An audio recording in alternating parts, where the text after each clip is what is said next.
魏无羡调皮，又喊了一声蓝湛，蓝湛，蓝湛。蓝忘机点了点头，道：魏婴。魏无羡有些疑惑地了一声。蓝忘机又说道：我在，我一直都在，会永远都在，会一直都在你身边。魏无羡笑了一声，不知道为何忽然打了一个冷战，不自觉地往蓝忘机的怀里靠了一下，道：蓝湛，有点冷。蓝忘机一听就收紧了胳膊，让魏无羡紧紧靠在他怀里，说道：一会就到了。魏无羡小声了一声，靠着蓝忘机的胸膛就这样闭上了眼睛，缓缓地睡了过去，呼吸十分的轻。蓝忘机就怕魏无羡着凉，紧紧地抱着他，替他挡着风，但是魏无羡体质现在差得不行，一到云深不知处就昏迷了，脸颊泛着不正常的红。蓝忘机眉间闪过一丝懊恼，连忙就往净室里面走。魏婴还是发起了高热，已经记不清多少次了，只要吹一点点冷风，进入身体里面的凉意就会找到怨气，缓慢又恶毒地侵蚀着魏无羡身体，吹一点凉风就会放弃高热，早已经成了常态。蓝忘机喊道：魏婴。魏无羡没有反应。蓝忘机赶紧把魏无羡放在床榻上，手脚很熟练地给魏无羡降温。躺在榻上的人面容潮红，面容没有丝毫的好转，蓝忘机也不敢随便喂药。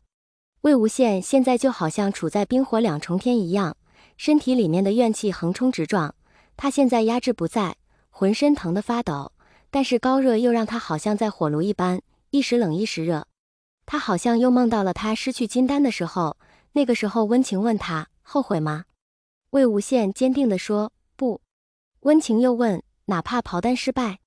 魏无羡笑了一声，说道：你会尽力的，所以我不后悔。锋利的刀刃划破了他的腹部，没有止疼的药物，全程清醒。魏无羡听到了血滴在地上的声音，听到了温情的呼唤声，听到了自己越来越弱的呼吸声。原本纤细的手指被粗糙的木床划得血肉模糊，鲜血淋漓，白净的额头上都是冷汗，嘴唇咬得出血。他好像那里都在流血，木床都被血染红了。醒醒，魏无羡！记不清多少次了，他痛得没有知觉了，就这样吧。魏无羡被困在了梦魇中，怎么也出不来。蓝忘机不知道该怎么办，输送灵力不见好转，高热就是不退。蓝忘机十分的自责，不应该带魏婴出去的。魏无羡眉心紧紧地颦着，看起来十分的难受痛苦。蓝忘机心痛，他抱着魏无羡，第一次越过了心里那一道防线。轻微颤抖的唇缓缓贴了上去，柔软冰凉，一触即逝。魏婴，醒过来，看看我。魏无羡再次醒来的时候，已经眼前一片黑暗，丝毫不见光。他动了一下手指，身旁就传来了略带惊喜的声音：魏婴，你醒了。是蓝湛。魏无羡眼里闪过一丝疑惑，问道：蓝湛？蓝忘机了一声。魏无羡又问道：蓝湛，你怎么不点灯？蓝忘机错愕，现在外面现在是白天，难道是？魏无羡愣了一下，忽然好像也反应过来了什么，问道：现在什么时辰？蓝忘机动了一下唇，说道：5时。魏无羡一听就不吭声了。蓝忘机更是难受心疼，那一双漂亮的眼睛暗淡了下来，失去了往常的光。他的魏婴眼睛里没有光了。魏无羡过了好一会儿，才说道：蓝湛，我看不见了。魏无羡又眨了一下眼睛，还是一片漆黑，道：我看不见了。外面的天晴朗又明媚，但是在魏无羡的眼里面却是漆黑一片，他再也看不见这世间所有的色彩。其实都是一样的，魏无羡心里面早就知道了，不是吗？但是知道和实践就是一种不一样的感觉。他第一次知道，原来整个世界暗淡无光，原来是这个感觉。蓝忘机忽然不知道该怎么说，心里除了心疼就是愧疚，是他没有保护好魏婴。魏无羡又停了一下，试探性的伸出了手，他看不见自己的手在哪，也不知道自己会摸到什么东西，忽然心里还是好难过。一只温热的手握住了魏无羡伸在半空中上面的手，然后慢慢的收紧，直到把魏无羡泛着凉意的手握到了手里面，握得很紧。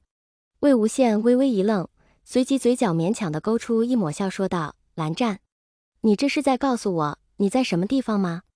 蓝忘机低声了一声。魏无羡说道：好啦，我知道你在哪了。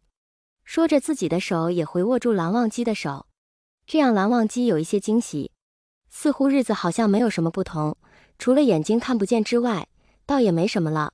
魏无羡虽然眼睛看不见了，但是嗅觉和听觉却更加的灵敏，他去哪里的话，只要他喊一声蓝湛，蓝忘机就会应他。然后蓝忘机会问他要去哪里，这个地方可不可以去，所以这期间魏无羡不管去哪里都是蓝忘机带着他去的，不敢有任何的差池。而且这几天魏无羡摸索着也能大概的摸索出来净室是什么样的结构了，比如哪里有凳子，哪里有椅子，哪里是桌角等等，他倒是可以在净室里面出入自由。就这样，魏无羡又在云深不知处待了2个月，已经入秋了，天越发的凉了起来。蓝湛一大早就去蓝氏授课了，现在只有魏无羡一个人在净室。魏无羡就这样坐在窗前，微凉的风吹过他的面颊，吹起他鬓间的发，清瘦苍白的面容难得沉静了下来。眼前还是漆黑一片，但是魏无羡似乎能感受外面的树叶又落下的声音，他体质越发的不好了，风一吹就要咳嗽几声。